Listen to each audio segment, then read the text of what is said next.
खोपटा गावातील रूढी परंपरा यांची सांगड घालणारा गौरा उत्सव। मागील 83 वर्षाची सलग 5 दिवस उत्सव साजरा करण्याची परंपरा जपणाऱ्या शिवकृपा मंडळाच्या शिवकृपा गौरा उत्सवाला बुधवार दिनांक 11 रोजी प्रारंभ झाला आहे।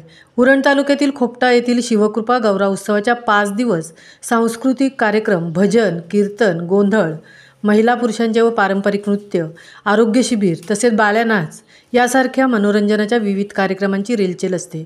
शुक्रवार दिनांक 13 रोजी शिवकृपा गौरा मंडळाच्या वतीने आरोग्य व नेत्र तपासणी शिबिराचे आयोजन करण्यात आले होते। या शिबिराला ग्रामीण भागातील आबालवृद्धांनी विशेष करून महिलांनी उत्स्फूर्तपणे प्रतिसाद दर्शवला होता। उरण तालुक्यातील खोपटे पाटीलपाडा येथील ग्रामस्थांच्या सहकार्याने 1941 साली शिवकृपा गौरा मंडळाची स्थापना केली। पूर्वी एका जुन्या घरात या शिवकृपा गौरेची स्थापना केली जात होती। कालांतराने त्या घरमालकाने हे घर या शिवकृपा गौरा मंडळासाठी दिले। त्यानंतर त्याच ठिकाणी ग्रामस्थांच्या सहकार्याने शिवमंदिर उभारण्यात आले। तेव्हापासून या मंदिरात शिवकृपा गौरेची प्रतिष्ठापना केली जात आहे।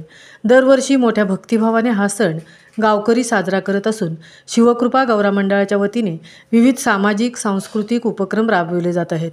यावर्षी मंडळाच्या वतीने शुक्रवार दिनांक 13 रोजी झुंझुनवाला शंकरा आय हॉस्पिटल यांच्या विद्यमाने मोफत डोळ्यांची तपासणी व आरोग्य शिबिराचे आयोजन करण्यात आले होते।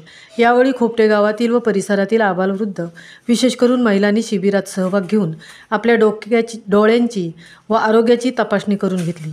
यावर्षी शिवकुमार गौरा मंडळाचे 83वे वर्ष असून मंडळाच्या माध्यमातून अनेक सांस्कृतिक कार्यक्रम, विद्यार्थ्यांचे गुणगौरव, चित्रकला स्पर्धेचे आयोजन तसेच ज्येष्ठ नागरिकांचा सत्कार असे सामाजिक उपक्रम राबवले जात असल्याची माहिती मंडळाचे सेक्रेटरी ॲडव्होकेट सत्यवान भगत यांनी दिली। महामुंबईसह अनंत नारंगीकर, खोपटे, उरण।